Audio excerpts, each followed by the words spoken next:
Terça-feira, 8 de novembro. O Jornal da Cultura começa agora com os seguintes destaques. Vice-presidente eleito Geraldo Alckmin anuncia a equipe econômica que fará parte da transição, com profissionais liberais e integrantes do PT. Na área de economia, com André Lara Rezende, com o Guilherme Melo, com Nelson Barbosa e Pércio Arida. Formação agrada o mercado financeiro, que reage bem aos nomes.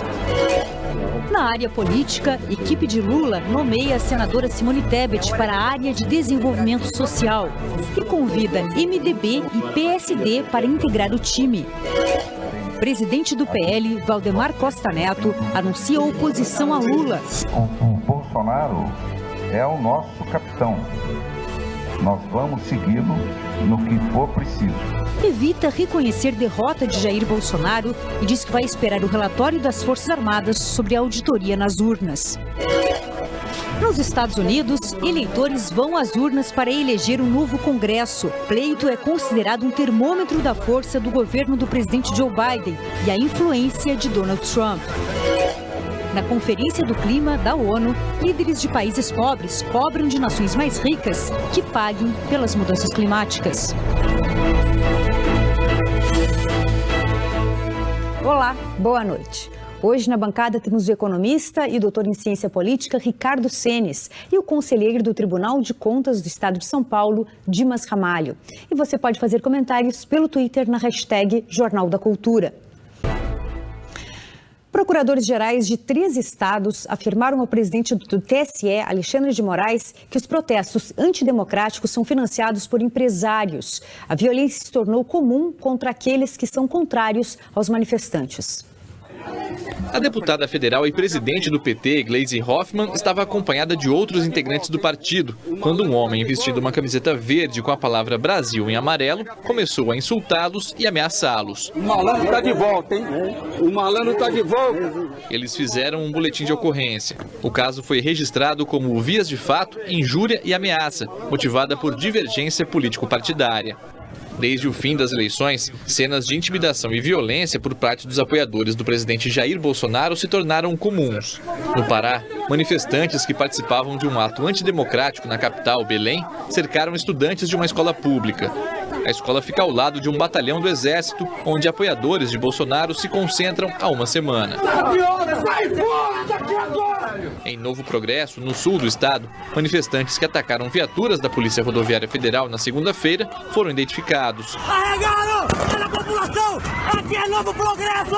Em Jundiaí, no interior de São Paulo, a Guarda Municipal começou a escoltar ônibus que atendem uma escola técnica, depois que bolsonaristas atiraram pedras e agrediram alunos que estavam em um veículo que passava em frente a uma manifestação. De acordo com o Ministério Público, essas manifestações foram organizadas. Procuradores de Justiça de São Paulo, Santa Catarina e Espírito Santo já identificaram empresários que estariam financiando os atos antidemocráticos.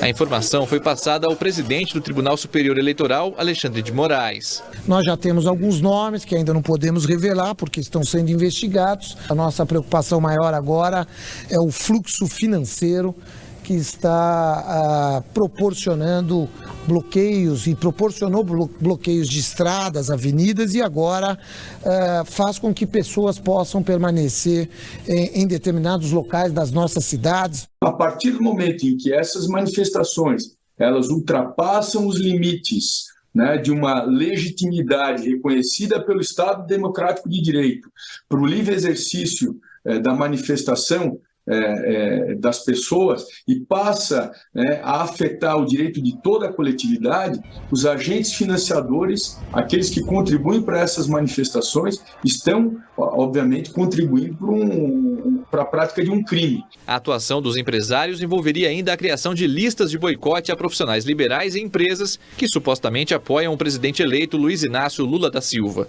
A OAB de São Paulo informou que vai notificar as pessoas que compartilham a listagem e pedir uma retratação. Não acontecendo isso, nós vamos entrar com ações judiciais de dano moral pedindo indenização às pessoas que estão circulando essa lista contra advogados. E recomendamos ao cidadão, aos comerciantes, aos outros profissionais, médicos, dentistas, arquitetos, que estão sofrendo esse mesmo tipo de assédio, que procurem um advogado ou procurem a Defensoria Pública e façam o mesmo. O presidente eleito Luiz Inácio Lula da Silva deve chegar ainda hoje a Brasília para sua primeira rodada de negociações com políticos e os demais chefes dos poderes. Hoje foram anunciados os primeiros 11 nomes da equipe que vai cuidar da transição do novo governo. Foram definidos os nomes dos 3 principais coordenadores da equipe. As questões políticas e a relação com o Congresso ficou sob tutela da presidente nacional do PT, Gleisi Hoffmann. O ex-deputado federal Floriano Pesaro, ligado a Alckmin, vai se dedicar aos processos administrativos e jurídicos. E o ex-ministro Aloysio Mercadante cuidará dos 31 núcleos temáticos. 2 deles foram anunciados hoje. Na economia, 4 profissionais do setor: André Lara Rezende, Pércio Arida, Guilherme Melo e Nelson Barbosa. Os nomes provocaram uma reação positiva do mercado. Na área social, a senadora Simone Tebet, Márcia Lopes, a jurista Tereza Campelo e André Quintão. Numa rede social, Tebet diz que o objetivo é colocar as pessoas em primeiro lugar, com destaque para o combate à fome, a geração de emprego e renda e de recursos públicos para políticas públicas. O presidente nacional do PL, partido de Jair Bolsonaro, condicionou aceitar o resultado das urnas ao relatório das Forças Armadas sobre a eleição.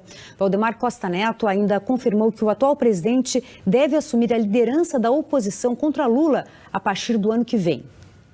O líder do PL convocou a imprensa nesta terça-feira para o primeiro pronunciamento oficial desde as eleições no dia 30. O ex-deputado disse que convidou Jair Bolsonaro para assumir a presidência de honra do partido e ofereceu a ele toda a estrutura para exercer a nova função, incluindo uma área anexa à sede da sigla em Brasília. Convidamos o presidente Bolsonaro para ser nosso presidente de honra e fazer parte da executiva nacional do partido, para que ele possa continuar cultivando esses milhões de seguidores que ele tem. Fizemos a maior bancada, graças ao presidente Bolsonaro, de deputados federais e de senadores. Jamais pensei que ele pudesse construir uma bancada desse nível. No terceiro dia da COP27, a Conferência do Clima no Egito, a preocupação continua a ser com o aquecimento global e os recursos necessários para combater os efeitos das mudanças climáticas. Os temporais que devastaram Petrópolis, no estado do Rio, no início do ano, e as inundações no Paquistão há poucos meses têm a mesma causa, de acordo com cientistas: o aquecimento global. Arquipélagos no Oceano Pacífico correm o risco de desaparecer por causa das mudanças climáticas. Tuvalu, por exemplo, formado por 9 pequenas ilhas, está entre as regiões que podem ser varridas do mapa junto com a sua cultura, por causa da elevação do nível dos oceanos. Está ficando quente demais, disse o primeiro-ministro do arquipélago na Conferência do Clima, que entrou hoje no terceiro dia no Egito. Uma proposta ganhou espaço nos debates da COP27, a de ter um tipo de compensação financeira para países pobres pelos efeitos das mudanças climáticas. A ideia é ter uma transferência de 100 bilhões de dólares ao ano até 2025 para que governos de nações emergentes possam implementar medidas de combate ao aquecimento global e à pobreza. Esse tipo de promessa já foi feita antes, mas nunca realmente colocada em prática. Por causa da guerra na Ucrânia, os países europeus com grandes emissões de gases do efeito estufa podem ter daqui para frente mais dificuldade em cumprir os acordos de redução de poluentes. E o Brasil pode voltar a ter um papel relevante na questão ambiental com a eleição de Lula.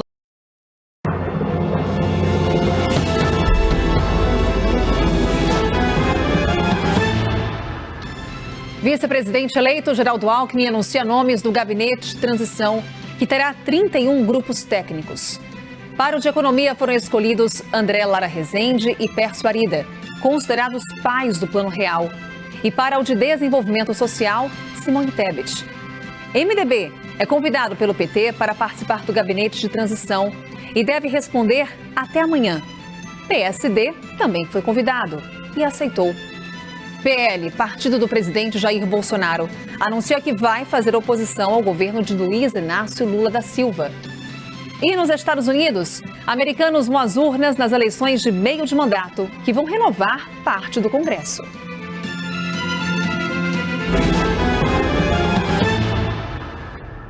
Olá, uma ótima noite para você. A partir de agora estamos juntos ao vivo na TV, no YouTube e no Prime Video. O presidente eleito Luiz Inácio Lula da Silva desembarca agora à noite em Brasília. Ele tem reuniões marcadas amanhã com os presidentes da Câmara, do Senado, do STF, STJ e TSE. Já o vice-presidente eleito e coordenador-geral do Gabinete de Transição, Geraldo Alckmin, já está na capital federal e anunciou hoje os primeiros nomes da equipe. O gabinete terá 31 grupos temáticos. Os primeiros nomes fazem parte de 2 grupos importantes: economia e assistência social. Para a economia, foram anunciados economistas do Plano Real, como André Lara Rezende e Pércio Arida, além de Guilherme Melo e Nelson Barbosa. Para a assistência social, foram escolhidas Simone Tebet, as ex-ministras Márcia Lopes e Tereza Campelo e o deputado estadual André Quintão. Geraldo Alckmin disse que a decisão sobre como o governo vai garantir o pagamento do Auxílio Brasil de R$ 600 e de quanto será o furo no teto de gastos serão anunciados nos próximos dias. A definição, se vai ser PEC ou não vai ser PEC, o valor, o formato, será tomada nos próximos dias. Essa é uma questão. A outra é o que é urgente. O urgente, o que não pode esperar, é fome, é saúde, é educação, é não interromper obras. Essas são as questões urgentes que estão sendo quantificadas para a gente poder apresentar. Então, o foco diz que a obra-prima do Estado é a felicidade das pessoas. Nós temos que ter o foco nas pessoas e naquilo que é mais urgente, que não pode esperar. E acho que ficou claro na campanha eleitoral que isso é unânime. Você garantiu o Bolsa Família de R$ 600, não tem ninguém contra. É uma necessidade, é uma urgência e que não estava prevista no orçamento, na LOA. Esse é um fato. Não está previsto. Vai ter que incluir na LOA, como a questão orçamentária da saúde, da educação e de obras que estão em curso, que não pode parar. Esse é o foco. Depois nós vamos ter valores e a forma de fazê-la. O vice-presidente eleito e coordenador-geral do Gabinete de Transição afirmou ainda que integrantes da equipe de transição não vão necessariamente ocupar cargos em ministérios. O presidente Lula deixou claro que a transição, os que vão participar da transição, não tem relação direta com o ministério, com o governo. Podem participar, podem não participar, mas são questões bastante distintas. Esse é um trabalho de 50 dias, é um trabalho de praticamente 2 meses, que é de agora até a posse, para ser exato, até uma semana depois da posse. Então, esse é um trabalho buscando informação, continuidade de serviços públicos, não interrupção de serviços públicos, transparência, enfim, regido por lei e pautado aí no interesse público. Alckmin também avaliou os nomes escolhidos para o grupo técnico da economia. Não são visões, eu diria, opostas, são complementares. É importante você ter num grupo técnico visões que se complementam, que se somam. E é uma fase transitória para você discutir, para você elaborar propostas, você definir questões.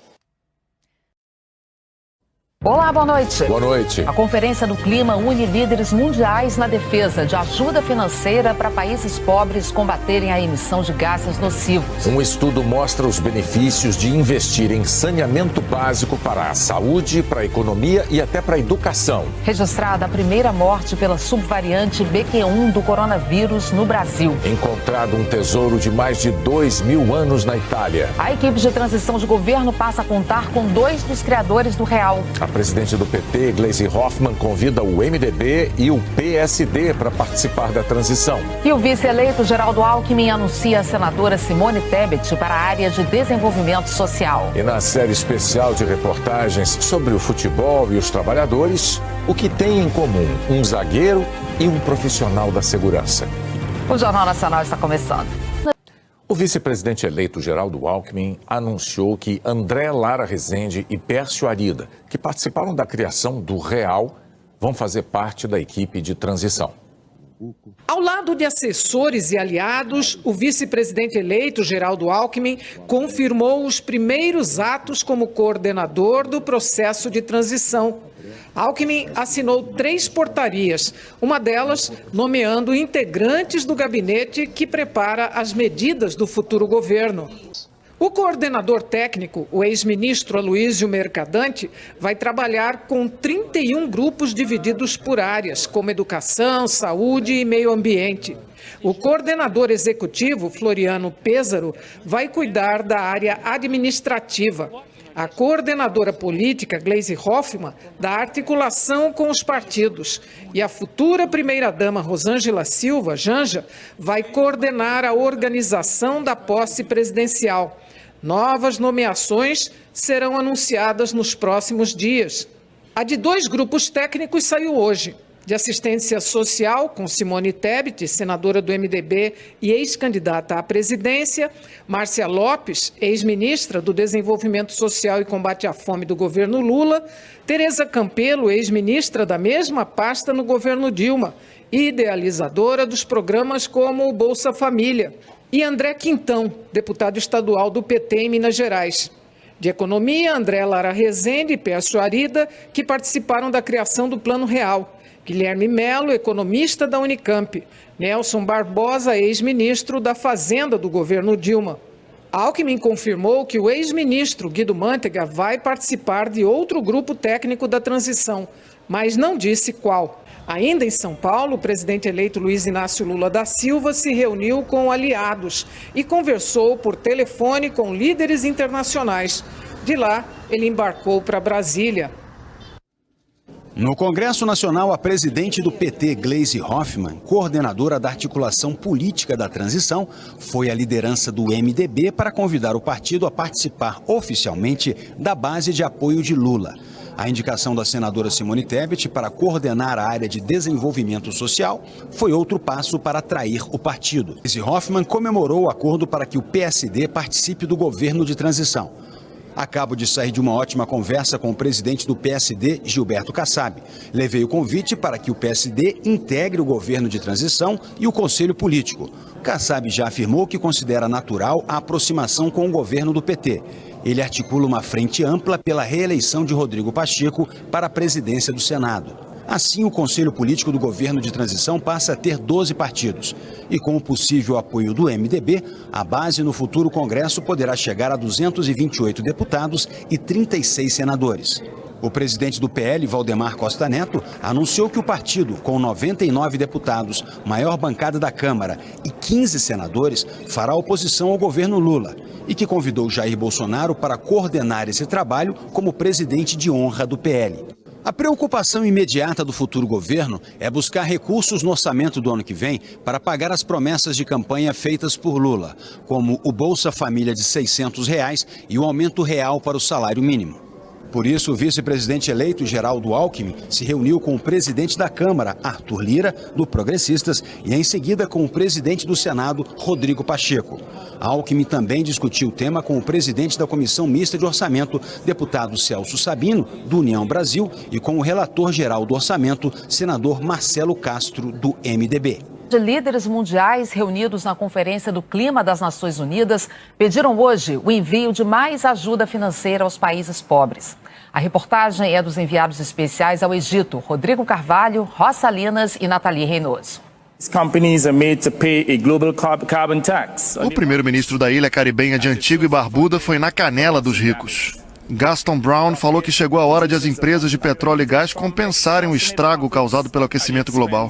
Enquanto eles lucram, o planeta queima, ele disse. While they are profiting, the planet is burning. Brown falou em nome de uma aliança de pequenos países formados por ilhas que podem ser engolidas pelo aumento do nível dos oceanos. Ano passado, um ministro de Tuvalu gravou assim o discurso para a COP26. Lembra? Climate refugees is not covered. Hoje, o primeiro-ministro Kausea Natano lembrou que os refugiados climáticos ainda não são protegidos por convenções internacionais. É a primeira vez que o financiamento aos países pobres entra na agenda oficial. O Egito, anfitrião dessa COP27, anunciou um plano global para arrecadar 300 bilhões de dólares por ano. Por enquanto, é só uma ideia no papel. O enviado da China, segundo país que mais polui no mundo, anunciou mais uma: o plantio de 70 bilhões de árvores na próxima década. A presidente da Comissão Europeia adaptou as palavras de ontem do secretário-geral da ONU. Let us not take the highway to hell. Let us earn the clean ticket to heaven. Não vamos pegar a estrada para o inferno climático, mas merecer a nossa entrada limpa no paraíso. Enquanto isso, uma história que corre em paralelo na Conferência do Clima aqui no Egito vem chamando a atenção. A greve de fome de um ativista preso por denunciar violações aos direitos humanos de forças policiais aqui do país. No domingo, quando essa COP começou, ele parou de beber água. Hoje, o Alto Comissariado da ONU para os Direitos Humanos lamentou que as autoridades egípcias não tenham libertado nem oferecido o tratamento médico ao ativista que está com a vida em risco. O escritor egípcio-britânico Alaa Abdel Fattah foi uma das principais vozes da Primavera Árabe de 2011. Protestos que no Egito derrubaram o ditador Hosni Mubarak. A irmã do ativista veio denunciar a prisão na COP e disse hoje que não sabe se ele ainda está vivo.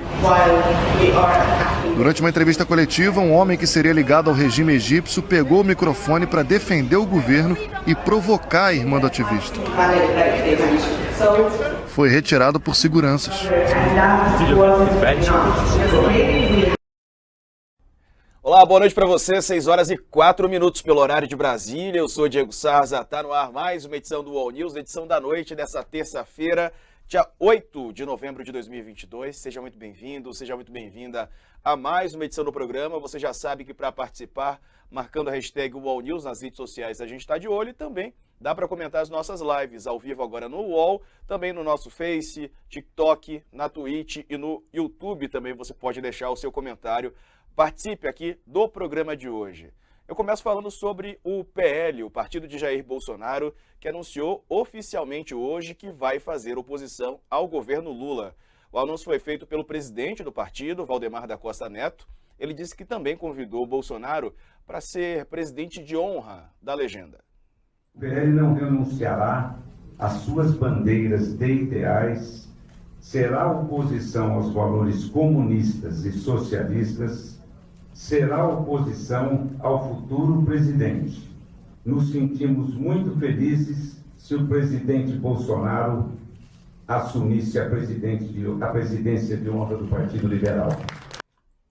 Assunto para nossa entrevista com o deputado Coronel Tadeu, do PL de São Paulo. Chico Alves me acompanha então para essa entrevista. Deputado, seja muito bem-vindo. Os pingos nos is. Jovem Pan. Muito boa noite para você, 18 horas em São Paulo, seja muito bem-vindo, já estamos no ar, começa aqui mais uma edição de Os Pingos nos Is, hoje terça-feira, dia 8 de novembro de 2022, estaremos juntos aqui até às 8 da noite, hoje com José Maria Trindade, com Paulo Figueiredo, Fernão Lara Mesquita e nosso comentarista convidado, Paulo Eduardo Martins. Vamos aos destaques do programa de hoje. O presidente do PL declara oposição ao governo Lula. Moraes manda polícias identificarem líderes de atos nas estradas e nos quartéis. E tem as eleições de meio de mandato nos Estados Unidos. Isso e muito mais, agora para você aqui em Os Pingos nos Is. Opinião. Hora de colocar os pingos nos is. O presidente do Partido Liberal, Valdemar Costa Neto, afirmou nesta terça-feira que a sigla será oposição ao novo governo de Luiz Inácio Lula da Silva. O atual presidente Jair Bolsonaro faz parte da legenda. O pronunciamento oficial ocorreu durante uma coletiva de imprensa na sede do partido em Brasília. O PL não renunciará às suas bandeiras de ideais, será oposição aos valores comunistas e socialistas, será oposição ao futuro presidente. Nos sentimos muito felizes se o presidente Bolsonaro assumisse a presidência de honra do Partido Liberal. Hoje, nós queremos que ele comande o nosso partido. Queremos o Bolsonaro à frente dessa luta que ele construiu para levar o nosso partido a um patamar mais importante. O PL conquistou as maiores bancadas na Câmara dos Deputados e no Senado Federal, com 99 deputados e 14 senadores, sendo 6 eleitos na votação que ocorreu em outubro. É o nosso primeiro destaque, a gente começa com o Paulo Figueiredo, programa de hoje, desta terça, direto da Flórida, já está com a gente aqui. Boa noite, Paulo.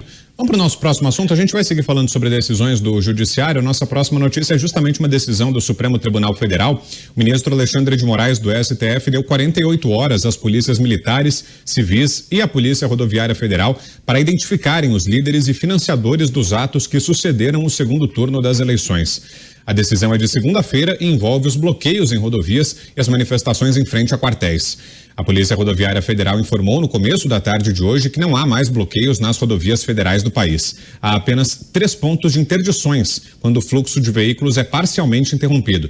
Elas são registradas no Pará, em Rondônia e em Mato Grosso. No total, 1.077 manifestações foram desfeitas, 65 prisões efetuadas, além da emissão de 7.325 multas a motoristas que participaram do bloqueio de rodovias. O valor a ser arrecadado com as infrações já chega a 18,6 milhões de reais.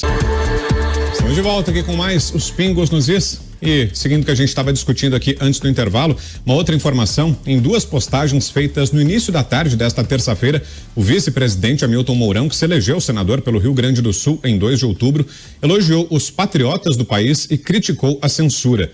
Sem se referir especificamente a ninguém, ele disse que o Brasil vive tempos decisivos. Em uma das postagens em seu perfil no Twitter, Mourão escreveu, aspas, os patriotas resistem com coragem, face ao ódio que faz com que a censura seja usada como arma covarde para buscar ameaçar o livre debate e os questionamentos democráticos, fechou aspas. Também falou que o discurso daqueles que tensionam o poder mudou. Vivemos hoje no Brasil tempos decisivos, vemos aqueles que tensionam o poder invocando a ordem, mas quando estavam na oposição discursavam sobre a liberdade, foi o que disse Mourão. Desde a divulgação do resultado do segundo turno das eleições, em 30 de outubro, milhares de pessoas têm feito manifestações em rodovias ou na frente dos quartéis. Começo essa com você, Zé. Geraldo Alckmin nomeou nesta terça-feira os coordenadores do Gabinete de Transição. A equipe terá uma coordenação executiva com Floriano Pêssaro, uma coordenação de articulação política com Gleisi Hoffmann, uma coordenação de grupos técnicos sob comando de Aloysio Mercadante e uma coordenação de organização da posse, para a qual foi designada Janja, a esposa do presidente eleito Lula. Na área de economia, Alckmin confirmou André Lara Rezende, Guilherme Melo, Nelson Barbosa e Pércio Arida. Mais cedo, o principal índice acionário da B3 apagou a alta de 1,05%, assim que o nome do ex-ministro da Fazenda, Guido Mantega, apareceu entre os que estarão na equipe de transição. O Ibovespa zerou os ganhos, mas retomou a alta cerca de 15 minutos depois, conforme os investidores foram informados que o ex-ministro de Dilma Rousseff não deve ficar na equipe que vai tratar dos assuntos econômicos. No grupo técnico focado em assistência social, foram indicados Simone Tebet, Márcia Lopes, Tereza Campelo e André Quintão. José Maria Trindade, como é que ficou o clima por aí, Zé, depois desse anúncio? De volta, e um homem confrontou a presidente nacional do PT, deputada Gleisi Hoffmann, em um restaurante em Brasília. O caso ocorreu no domingo.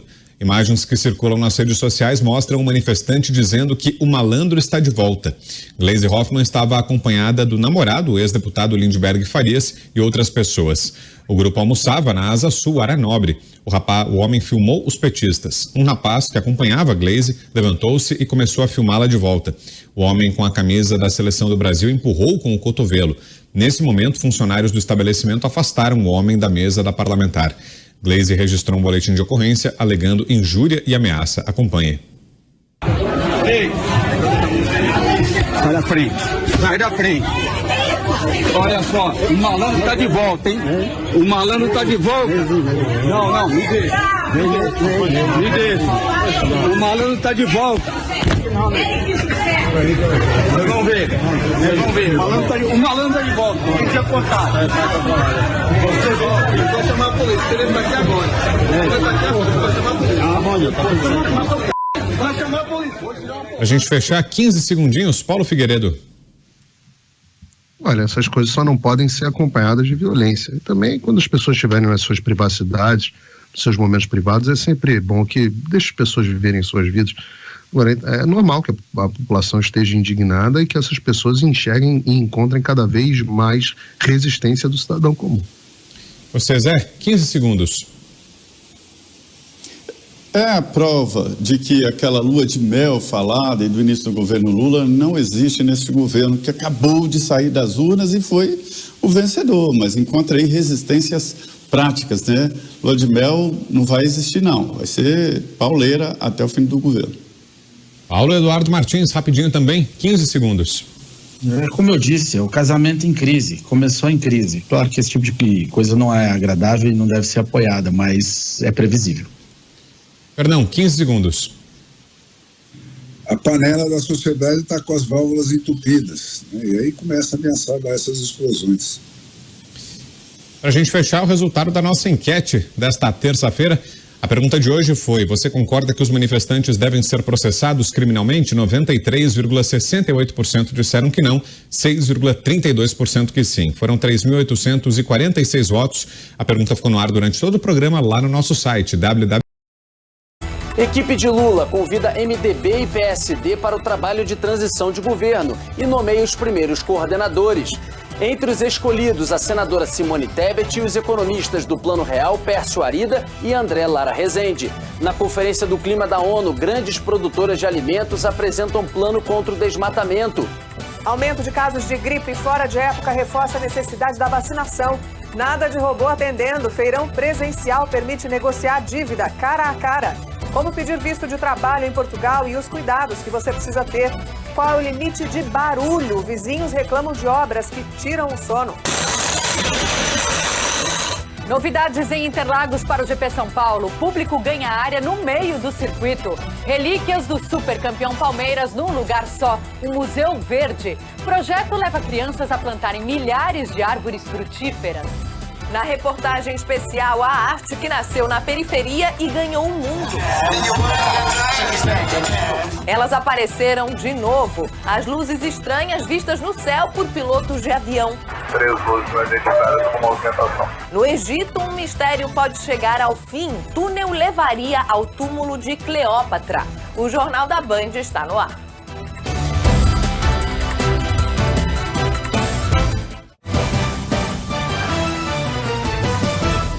Boa noite. A gente começa essa edição do Jornal da Band falando do roubo de 20 milhões em joias do ex-goleiro e técnico Emerson Leão. Imagens da quadrilha saindo da casa dele devem ajudar a polícia a apreender o bando. O vice-presidente eleito, Geraldo Alckmin, anunciou a equipe que vai atuar no processo de transição para o governo Lula. Segurança reforçada até mesmo com a equipe antibomba da Polícia Federal.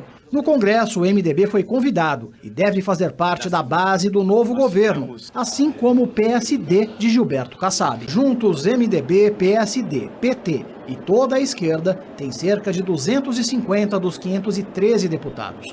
Maioria, mas ainda longe do mínimo necessário para aprovar projetos que mudem a Constituição, que exigem pelo menos 308 votos. Por isso, a intenção é conseguir o apoio, ainda que pontual, do PSDB, Republicanos, PP e PL. O presidente do PL, partido de Jair Bolsonaro, já adiantou que será oposição. Será oposição aos valores comunistas e socialistas, será oposição ao futuro presidente. A presidente do PT afirmou que vai dialogar com todos os partidos. A aposta é chegar numa base fiel de 310 parlamentares, podendo, a depender da votação, atingir os 450. Aos poucos, a transição aqui no Centro Cultural Banco do Brasil vai ganhando forma e nomes. Lula já mandou avisar que a participação no processo não é garantia de cargos no futuro governo, principalmente ministérios.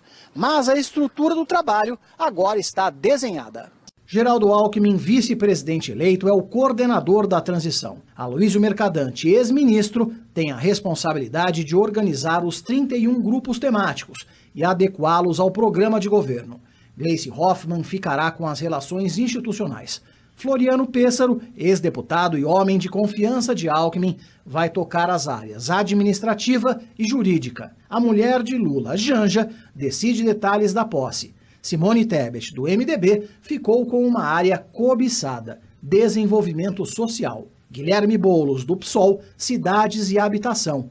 Na economia, Nelson Barbosa, Guido Mantega, além de Pércio Arida e André Lara Rezende, que ajudaram a criar o Plano Real, vão atuar ao lado de Guilherme Melo, consultor durante a campanha. O ex-ministro da Educação, Fernando Haddad, se reuniu em São Paulo com voluntários responsáveis por um diagnóstico do setor. Há muita preocupação com a desorganização do Ministério da Educação nos últimos 4 anos, que é bastante expressiva. No Congresso, a prioridade agora é aprovar a proposta que permite ao próximo governo furar o teto de gastos para continuar a pagar R$ 600 por mês de Auxílio Brasil. Outra preocupação é reestruturar pontos-chave da nova administração. Amanhã, Lula se reúne com os presidentes da Câmara, do Senado e quer conversar também com os comandos do Supremo e do TSE. Veja hoje no SBT Brasil. São Paulo tem a primeira morte por nova subvariante do coronavírus. A polícia do Rio resgata bebê que foi dado ilegalmente a casal e investiga possível esquema de tráfico de crianças. Influenciador digital com mais de 1 milhão de seguidores é preso por suspeita de envolvimento com facção criminosa. Transição de governo terá economistas que criaram o Plano Real. Simone Tebet vai coordenar a área de benefícios sociais. É já já. Olá, boa noite. Boa noite, seja muito bem-vindo ao Rede TV News. No segundo dia do julgamento da ex-deputada federal Flor de Lis, testemunhas de defesa e de acusação estão sendo ouvidas. Veja agora outros destaques dessa edição. Os coordenadores da equipe de transição de governo foram definidos pelo PT. O núcleo da economia tem os criadores do Plano Real e um ex-ministro de Dilma Rousseff. O PL afirmou que fará oposição ao governo Lula e convidou Jair Bolsonaro para ser presidente de honra da sigla. Os americanos foram às urnas para definir a composição do Congresso. O resultado vai definir como serão os próximos 2 anos de governo de Joe Biden. Foi dada a largada para a temporada de cruzeiros no Brasil. A expectativa é que essa seja a maior da última década. O ex-vereador do Rio de Janeiro, Gabriel Monteiro, foi transferido para o presídio de Benfica. Ele teve a prisão decretada pela Justiça por suspeita de estupro. O ex-vereador se apresentou à polícia numa delegacia de Niterói, na região metropolitana.